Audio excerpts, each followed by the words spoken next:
Hello everyone. Welcome to the first workshop of Commnet, the digital communication based event of Udyam'. So, without further ado, let's start.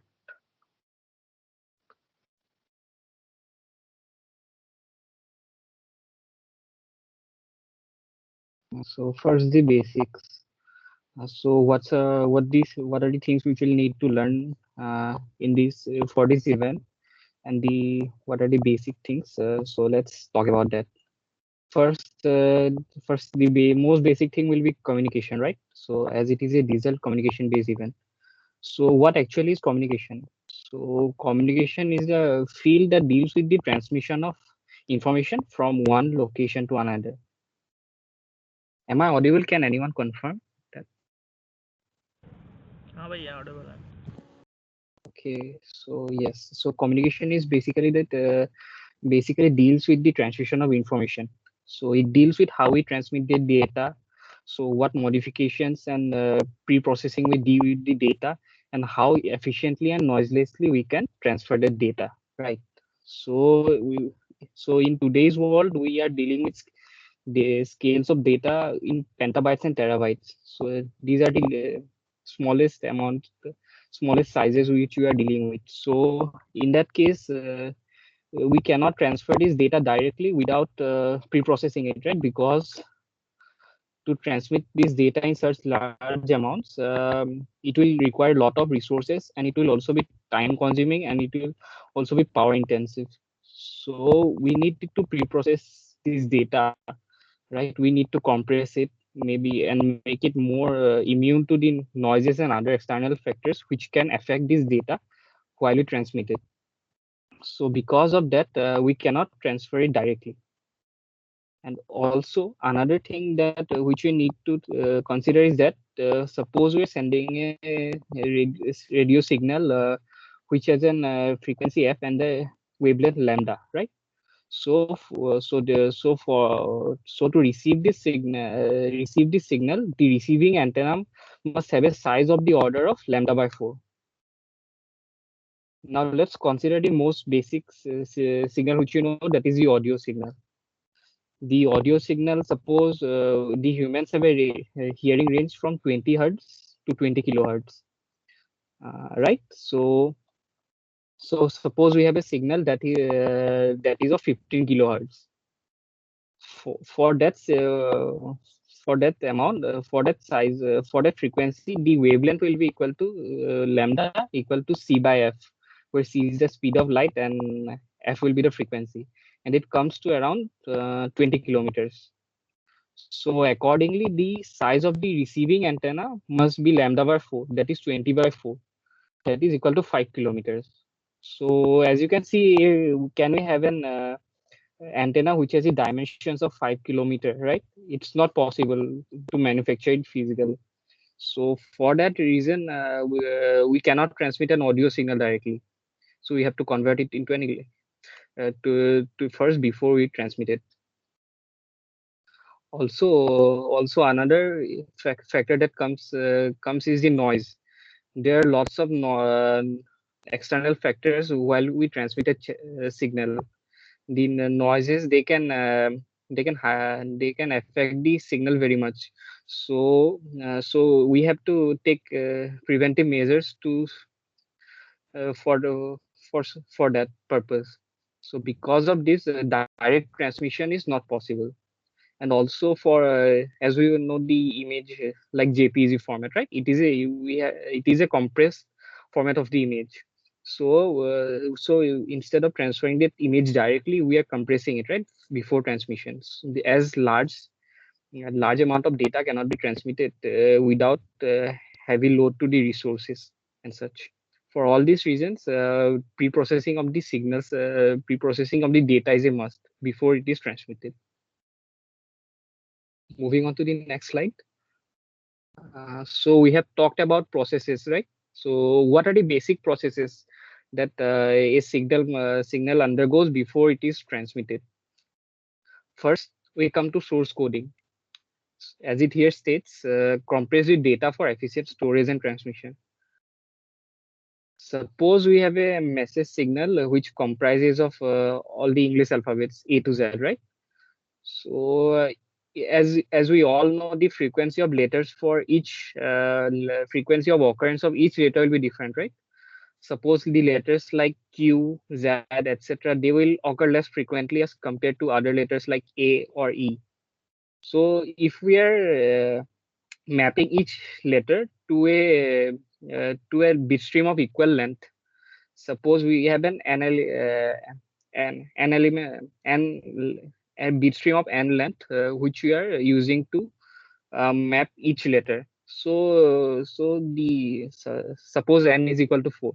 So for Q, we will need four four bits to represent it, and it will be the same for E, right? So if we do that, the message the while transmitting it, the signal will it will be more data will be required, right? But uh, suppose we are mapping the letters which occur more frequently, like E and A, to a shorter bit stream. Suppose we are using 0 for A and 1 for E. So in that case, the net length of the message which will needed to be transmitted will be smaller, right? So for that, this is known as source coding. So mathematically, its purpose is to it takes into consideration the probability of occurrence of the each element in the message, and assigns an appropriate bit stream to it so that the it is transmitted in the most efficient way possible. This is the main purpose of source coding.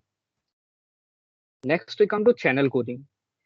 In channel coding, first we have encoded the signal, right, in source coding. But while transmitting it through the channel, there will be many external factors which will come into play. So because of this, the signal which we have transmitted and which we will receive at the receiver's end will be affected. So we'll make a conditional probability distribution. Now, what do we mean by conditional probability distribution here? Suppose we have three elements in the input end of the uh, input end of the system. Suppose A, B, and C, and suppose we receive an output Z at the receiver's end. So the conditional probability distribution is tell us the probability that the signal which was transmitted is A, given that the output is Z.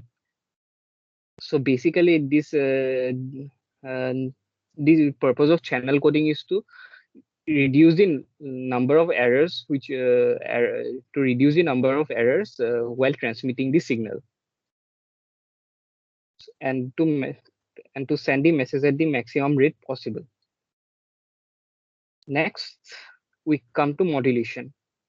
So some signals like the audio signals which are mentioned, they might have low frequencies or amplitudes, and hence they will be more prone to affect by the external factors like noise, etc., or they will also have a low range of transmission. So in that case, we will introduce another signal which is known as a carrier signal. So the carrier signal is the one which will be transmitted, but its characteristics like the frequency, its phase, or its amplitude will be modified based on the modulating signal or the message signal which you might have transmitted had it been an ideal channel, suppose without any external factors, right? So that is the purpose of modulation. Uh, um, I have a diagram here in an analog communication system, right? So suppose we have an analog communication system, and in which we have to transmit an analog signal. Now, what is an analog signal? An analog signal is a continuous time varying signal, and which can has an analog signal might have a range, and it can assume any value within that range. So the most basic example which you can think of is a sine signal, right? Its range is from um, 1 to -1, and it can take any value in between that, right? So in this case, analog system, we will modulate modulate the signal before transmitting it through the channel. And when it is received at the receiver's end, it is demodulated. That is, we will have to extract the original message signal from the carrier signal which was transmitted by the receiver, by the sender, and we will extract the original signal at the receiver's end after demodulation. We'll talk about it in the later slides. Next we come to the so these are the slides which are based on modulation effect.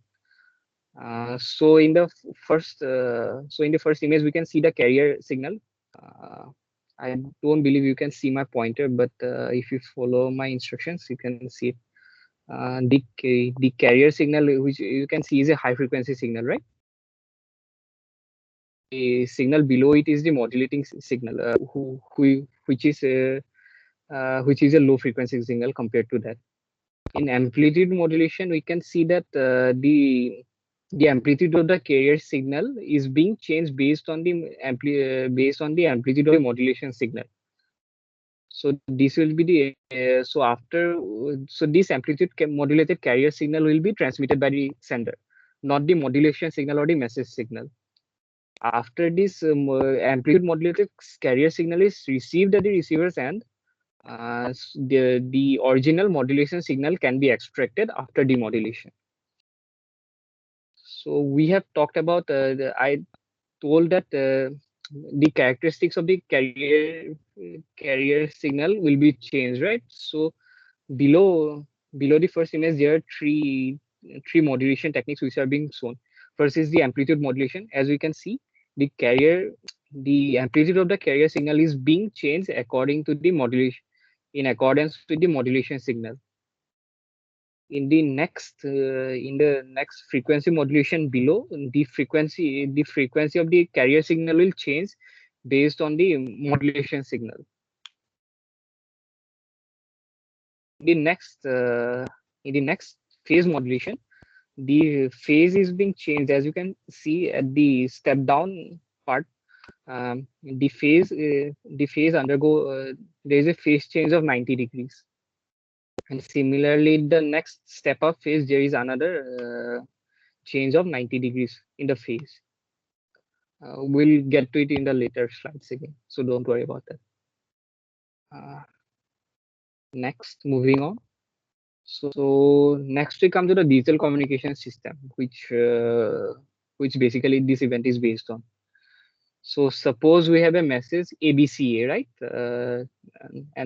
We have to do source encoding on the message. So we have assigned mapped A to 00, B to 01, and C to 10. So what does this mean? That so when the receiver gets 00, he will understand that it represents A. Similarly, for 01, the receiver will understand that it represents B, and so on. So in the next channel encoding, right? In the channel encoding, we can see that we have an extra bit was added after each element of the message signal, right? Suppose here A had 00. After channel encoding, it became 001. So in this case specifically, what does the one actually imply? This one is called here we have used an odd parity generator. So now what is an odd parity generator? An odd parity generator will add an extra bit so that the total number of bits in that message signal is odd. So in the first case, as we can see, it is 00, right? So the number of ones in that is even. 0 is even. So to make the number of ones in that part odd, we will add a 1 to that. Okay, so the final bit stream becomes 001. For the next part, that is B, we have 01, right? So the number of ones in this part is already odd, right? So So there is no need to add another one extra one at the end by the odd parity generator. So we can add in 0. So the final message becomes 0, 1, 0. Similarly for C, 1, 0, it has an odd number of ones. So the odd parity generator will add in 0 to it. So as we can see, for each element, there is an odd number of ones in that part. So what is the basic purpose of this odd parity generator? So suppose after modulation, we send we modulate the signal and we send it through the channel, right? And then we demodulate it. After demodulation, suppose we have if there was no noise and such, we'll exactly receive uh, the bit stream which was mentioned above, 001, 010, 100, 001. Suppose there was a noise added. Because of the noise, the 001 becomes 101. So what will the which will be extra bit which you have added, tell us about that. So in this case, the number of ones will become even, right? Because of the noise, the first bit has changed. It has become 101, and so it is the number of ones in that part is not even, is even now. It is not odd, and we have used an odd parity generator in the channel encoding. So this will tell us that there was an error while this signal was being transmitted. So the basic purpose of the odd parity generator is to tell us if there has been a single bit error while transmission of the signal.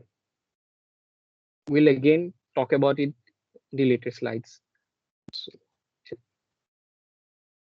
so next we come to signal processing. So let's move on. So what is signal?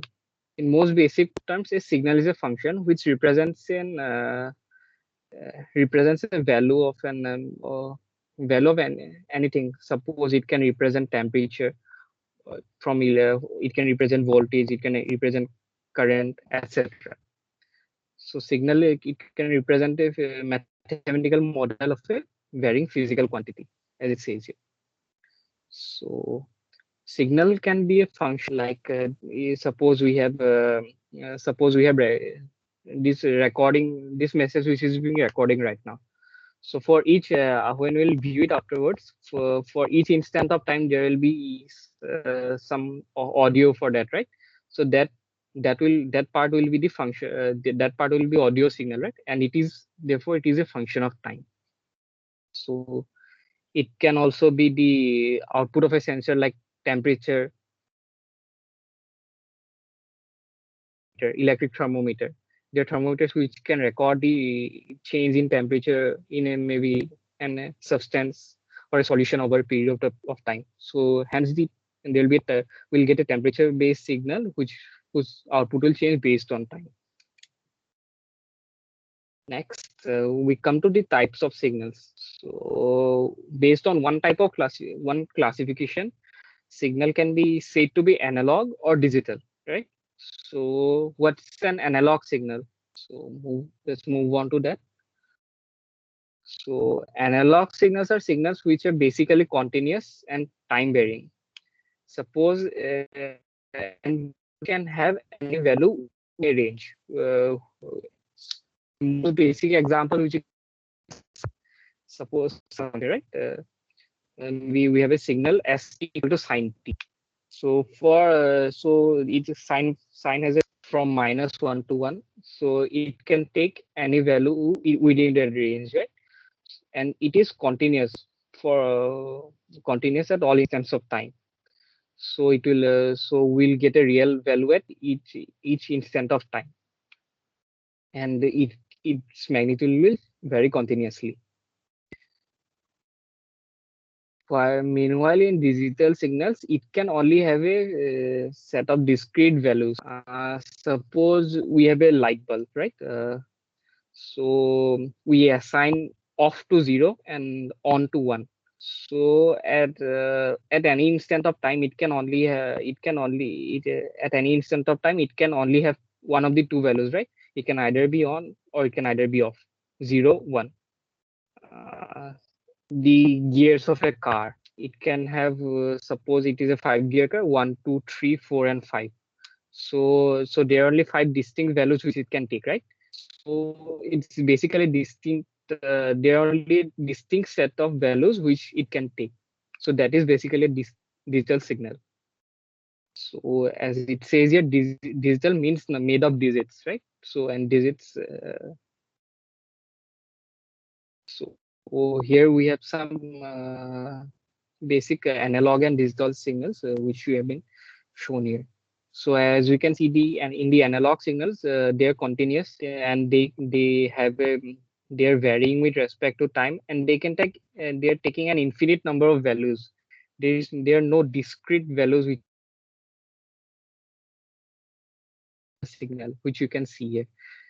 In the first digital signal, it has only values, maybe let's assign the high as 1 and the low as 0. So it has only two values, 1 and 0. Well, in the second digital signal, it can be said to be the greatest integer function, right? It is similar to that. So it is a step function. So it can only take discrete integer values in that range. So moving on, another classification based on how these signals are sampled. So there are continuous time signals and there are discrete time signals. So what's a continuous time signal? So a continuous time signal is a signal which has a value at all in. Suppose again we'll come back to sine t. Suppose a signal st is equal to sine t, right? So for all values of t, there will be a value for will get an output at this signal, right? So these are known as continuous time signals. So we'll get a value at for each instant of time, and they are usually represented by x of t, y of t, or f of t, where t is usually a small t. These are used to represent the continuous time signals. And moving on, the discrete time signals. Discrete time signals are those signals which are being whose values are being taken only at discrete intervals of time. Suppose we have a s of n. Suppose we have a signal s of n is equal to sine of pi by 2n, right? Where n is an integer. So sine of for n equal to 1, we get s of 1 is equal to sine of pi by 2, which will be 1. For n equal to 2, we'll get sine of pi by 2 times 2, which will be sine pi, which will be 0. For n equal to 3, we'll get sine 3 pi by 2, which will be minus 1. So as we can see there, this signal will have a value only at discrete intervals, right? Which in this case, it is a multiple of pi by 2. So for suppose we don't have a value, we don't have any output value of this signal at suppose pi by 4, because this is not a multiple of pi by 2. So they only have have values at discrete intervals of time. So that's as it says in the name, it's a discrete, right? So hence this is a discrete time signal. These are usually represented by x of n, y of n, or f of n, where n is an integer usually, which will represent the nth value. I have an illustration which you can see regarding these signals. So here, the first is a continuous time and continuous amplitude signal. As we can see in the first, in the top left, most of the screen, the continuous time and continuous amplitude signal. The signal here is it is varying with time, and there is a value we can get an output for the signal at each instant, right? And it is continuous, right? Because hence the name continuous time and continuous amplitude. Next, on the top right of the screen, we can see the discrete time continuous amplitude. So here we can see the signal is being taken at an interval nt, where capital T. where capital T is representing the time period at which the signal has an output. So in this case, the signal might have any output. There is no discrete levels or such as in the case of digital signal. Hence, it is a continuous amplitude, right? Because as the time increases, we might even get any range, any value of the signal within that range. So hence, it is a continuous amplitude signal. So in the bottom left corner of the screen, we get a continuous time but discrete amplitude. So for each instant of time, we are getting we'll have a value output of that signal. But as you can see, the output will only be from a discrete set of values. So as in the first case, it is a sinusoidal wave which can have any value, but here in the case, it can only have distinct values. Maybe the first step is 1.5. The next step is 2, 3, 4, 3.5, or something like that. So it has a limited. It can only have an output within a given set. Hence, it is a discrete amplitude based signal, but it has an output at every instant, but the outputs are only from a distinct set of values. Hence, it is continuous time but discrete amplitude. In the bottom right corner of the screen, we have discrete time and discrete amplitude. So from the values itself, we can see that it can only take values outputs within 0, 1, 2, 3, and 4. Hence, it is a discrete amplitude, right? Because there is no continuous output of this signal. It only has output within that set of values. Hence, it is a discrete amplitude. As also, this signal has outputs only at multiples of capital T. Hence, it is a discrete time-based signal. Hence, it is discrete time and discrete amplitude. Moving on. So we have talked about analog signals and digital signals and continuous signals, the continuous signals and discrete time signals. So why digital, right? Because this is a digital based event, we could have taken analog. Why not analog? First case is storage. An analog signal, suppose as you can see, it can have any value within its range, right? For sine, again we come to sine t. Sine t can have any value from 1 to -1. So if we want to increase the precision level, so the amount of space which will be needed will increase drastically, even though the range has remained the same. This is because of the infinite number of values which is possible for an analog signal, as compared to the digital signal, which can only take a value outputs from discrete set, right? So for that purpose, the digital signals are preferred because they'll take up less space. And the next second most and this another important point is that because of the noise immunity, uh, the analog signals, as you can see, suppose we have for this sinusoidal wave signal, because of the noise, we can see that there are many disturbances in that signal. This analog signal will be transmitted, and this signal will be received. But how would you know that which part belongs to the noise and which part belongs to the original signal, right? Because the analog signal can take any value within that range. So it's quite difficult to separate out the noise and the original signal. So as noise increases, the transmission of analog signals become. But in the case of digital signals, the noise levels and the noise levels can have much smaller impact as compared to the analog signal. As in the example shown here, suppose we assign a lower level to as 0 and the upper level as 1, right? So because of the even though there is disturbance in the receiving signal, but it still can be extracted quite easily, right? Unless the signal noise is of a magnitude which is comparable to that of the original digital signal. Because it can only have discrete values, either it is 0 or either it is 1. But suppose the noise level is 0.2 or something. Just it is just an example. So the 0 can become 0.2 or minus 0.2. But within that range, which is the most probable value, which the receiving, which the original signal might have, it is 0, right? Obviously. Similarly, for 1, it can maybe have it might be changed from to 0.8 or 1.2. But within that range, the original signal has a most high chance that it will be 1. So because of this, the digital signals are mostly immune to noise as compared to the analog signals. Because of these purposes, the digital signals are preferred.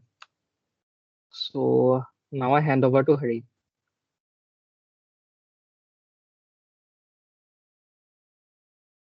Hello, am I audible? Hello. Yes. Okay. So we learned why digital is important, right? So now we will learn how do we make a digital signal. Like most of signals are generated in an analog form, right? So how do we convert it into a digital signal? So let's see that. So we do quantization on analog signals. So what we do in quantization is that we choose some output levels and assign all the nearest value of that analog signal to that level. So let's understand it better by seeing diagram. um, like we can see here that this red signal is analog signal, right? And we do quantization and we get this blue signal. So this blue signal is quantized signal. So if we increase the output steps, like as shown in the right diagram, the accuracy of quantized signal will be more. So we can accordingly change and choose the output steps, right? So moving on. So another thing is sampling. So we do sampling to continuous time signals and to make those signals discrete time. So sampling converts continuous time signals into discrete time signals. So let's see diagram. So this gray signal is analog signal, and after sampling, we get this discrete time signal, which is represented by red arrows. So this makes continuous time signal into discrete time signal, right? Moving on. Okay. So we learned sampling and quantization. So after doing both steps, we get digital signal, and we can apply those steps in any order, and we get the same signal, like as shown in this diagram. So in the left side, we do sampling first, and then we employ quantization. So we get the same signal as if we apply quantization first and then sampling. So yeah, moving on. So now we will learn about systems. What is system? So systems are again a mathematical model which processes the signal. So we give system an input signal xt, and the system gives output yt.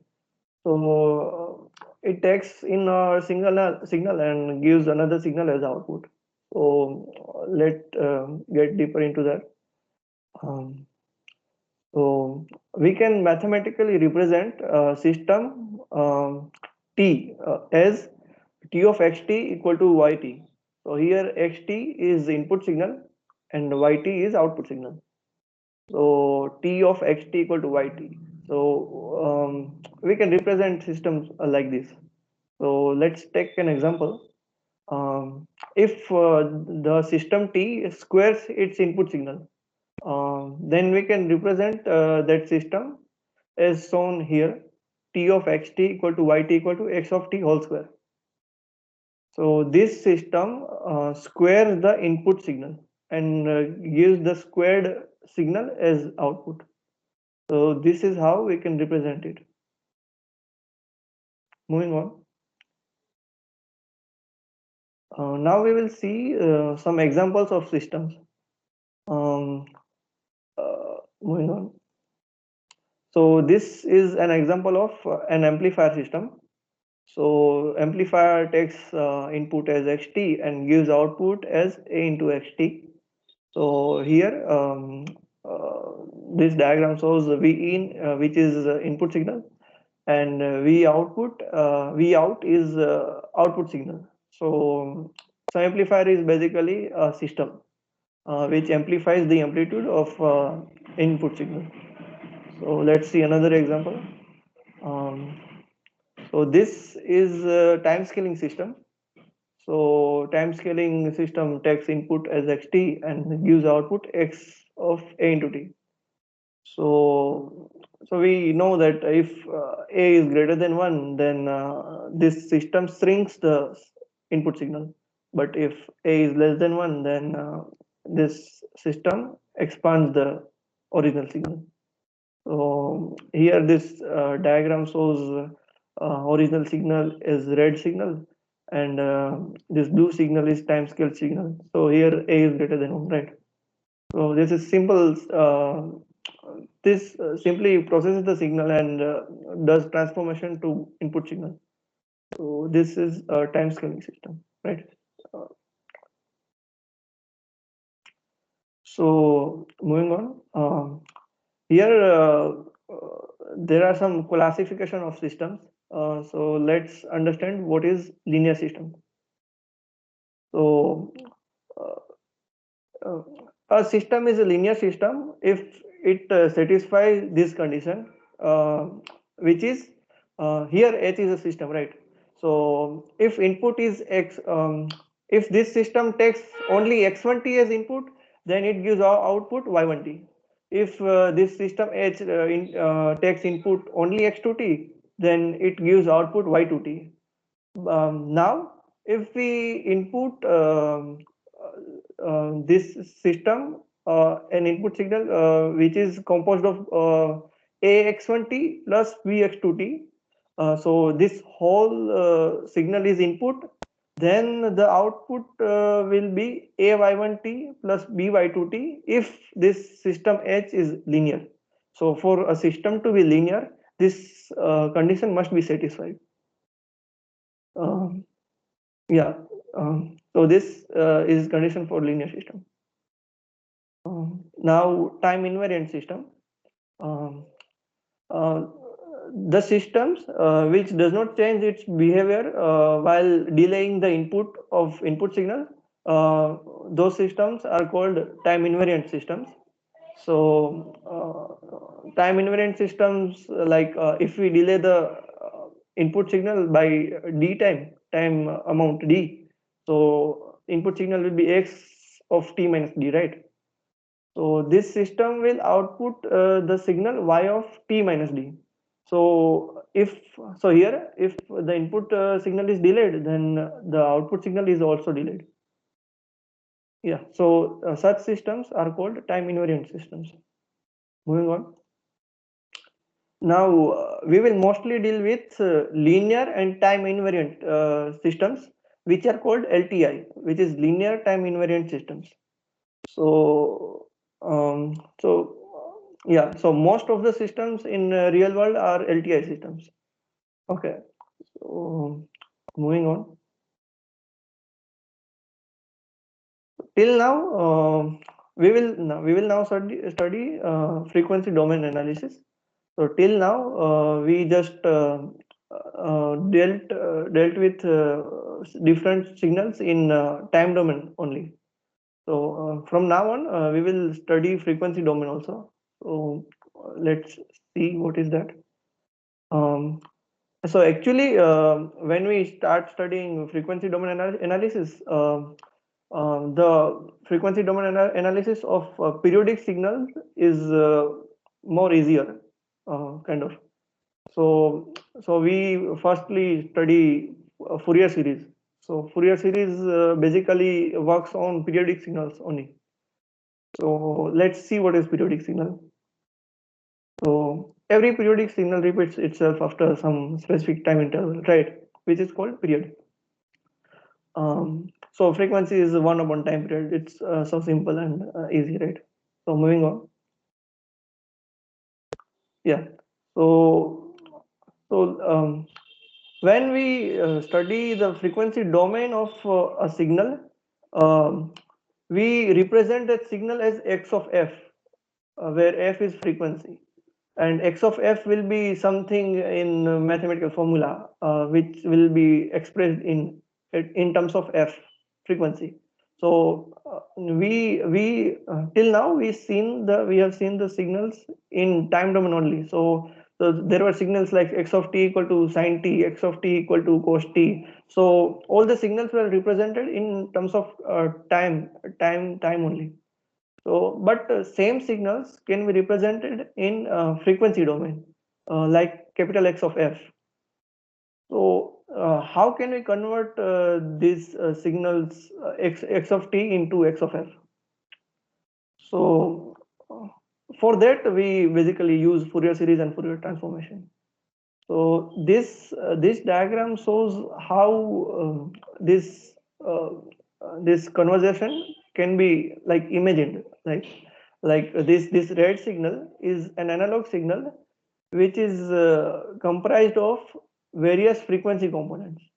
So these frequency components are shown in this three. There are three frequency components which comprises to make this red signal, which is analog signal, and these components are of same frequency, like one frequency component, another frequency component, and the third frequency component.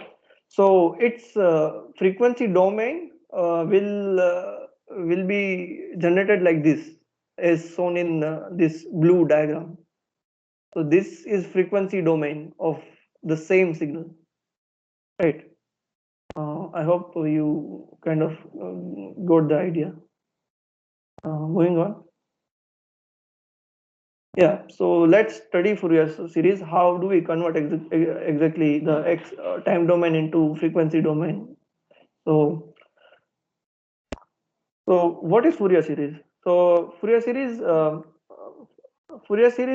says that every periodic function can be written as sum of sine and cosine signals whose frequencies are multiple of the frequency of that periodic signal. So let's see how we can convert.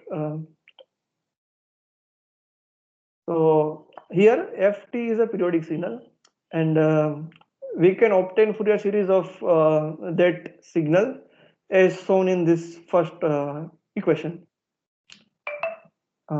Here this coefficients can be evaluated using this formula. Okay.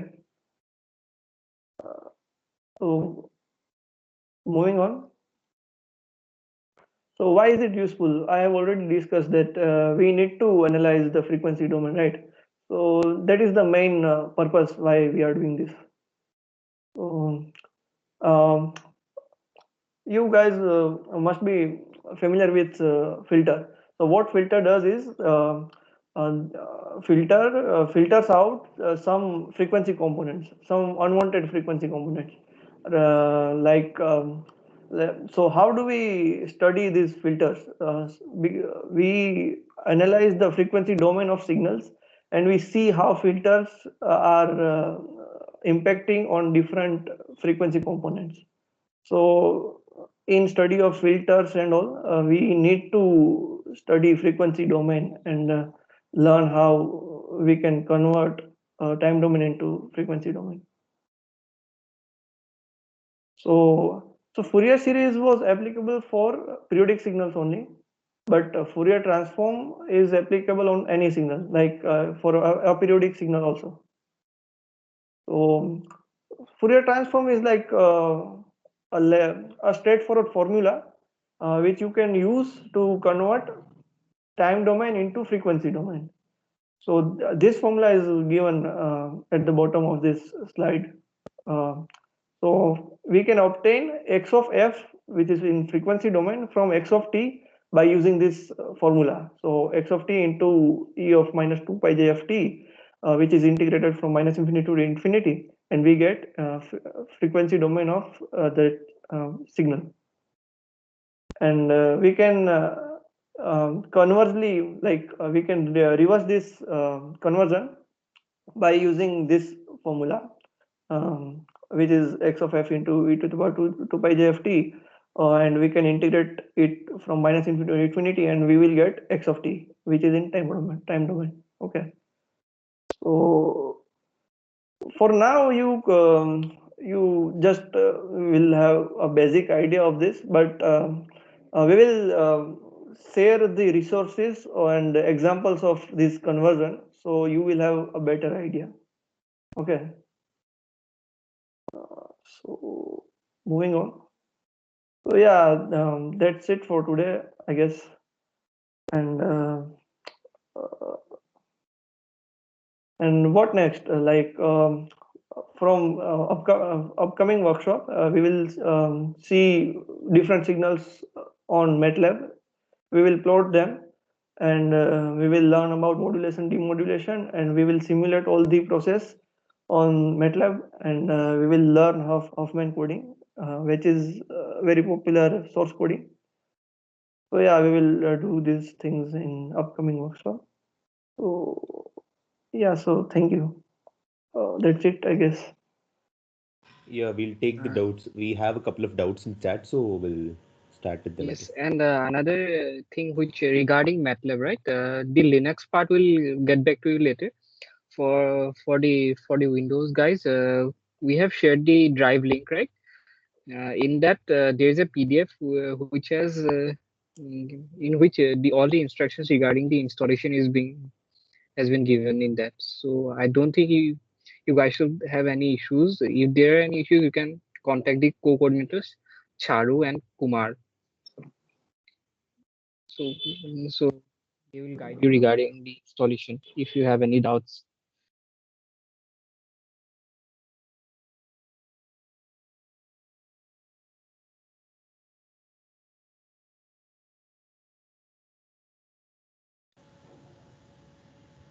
Uh, yeah, starting from Ayush's doubt, I guess.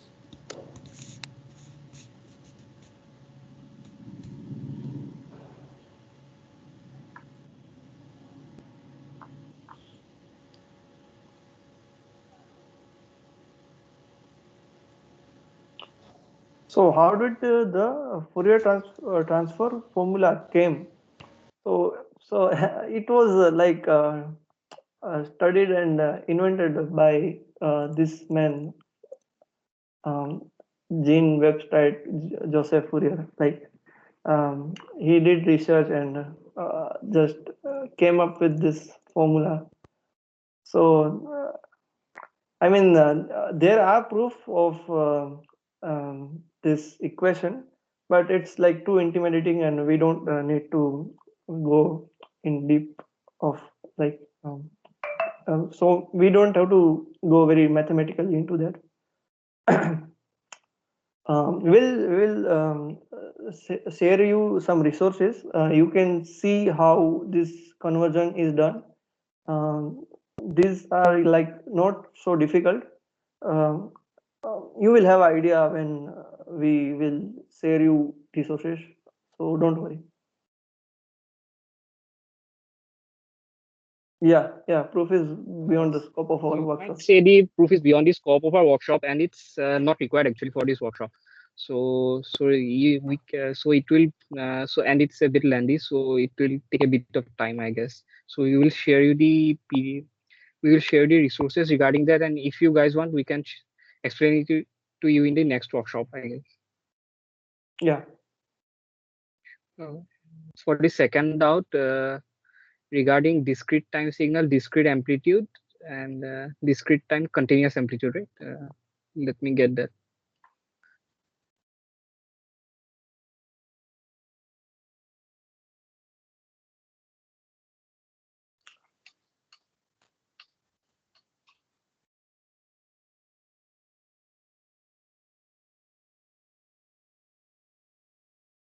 Okay, so for this part, right, as I have written in a comment, suppose we take a signal ST, whose output is the voltage between two terminals, right, in a circuit.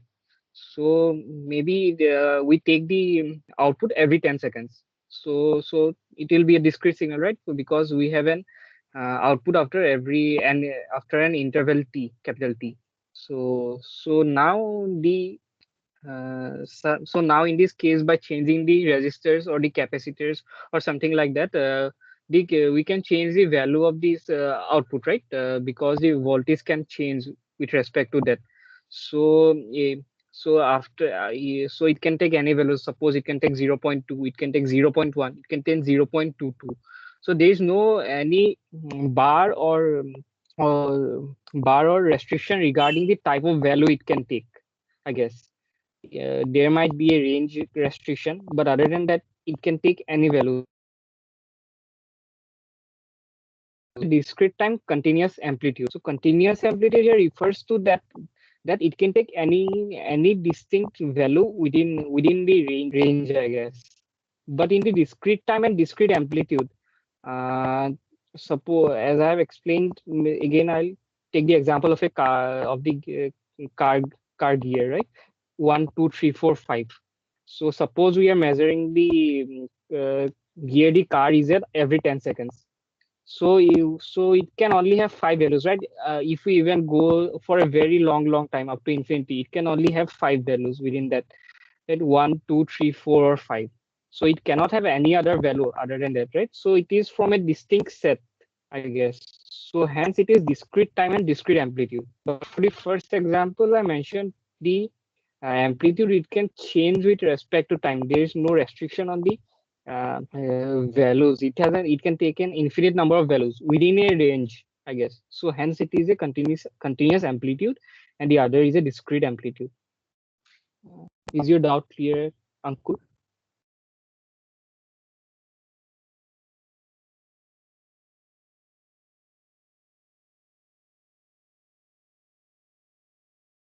Okay, so any other doubt?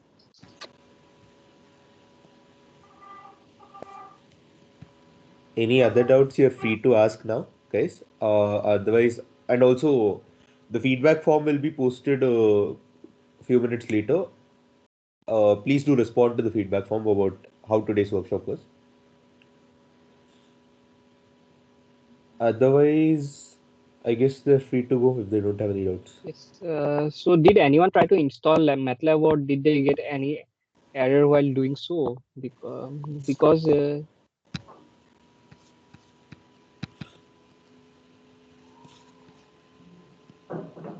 are in doubt. Yeah. So what exactly is MATLAB? So MATLAB is used in like many applications. Like generally we use the machine learning using TensorFlow, right? But MATLAB can also be used for machine learning. So MATLAB is like matrix laboratory, like that. So all the mathematical calculations which involves matrix and similar things and graph related things, we can do those things using MATLAB, like plotting of signals, um, doing mathematical calculations which involves matrix, like machine learning applications. All these things we can do using MATLAB. Yeah. So is your doubt clear? I mean, you can see on YouTube what MATLAB can do and all. Yeah.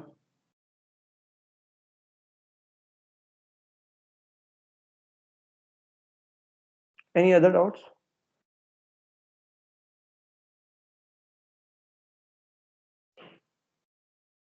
So MATLAB has is its own language. Like it's so easy, like easier than Python.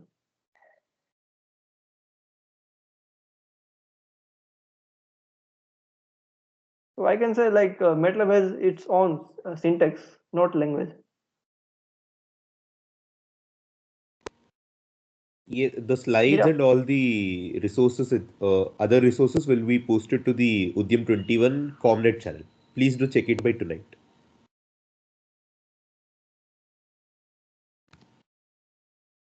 If you have any issues regarding MATLAB installation, you can ask the co-coordinators in the second year, or you can uh, ask us personally. We have included our numbers in the slides, I guess, so you can ask us there if there are any issues while installing that.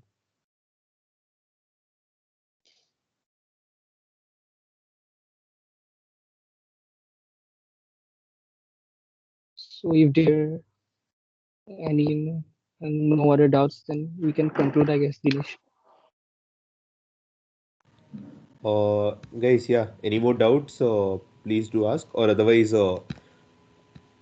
you can leave. Make sure you fill the feedback form. We'll send it on your WhatsApp groups as well because many people have left already. Otherwise, if you don't have any doubts, you're free to go.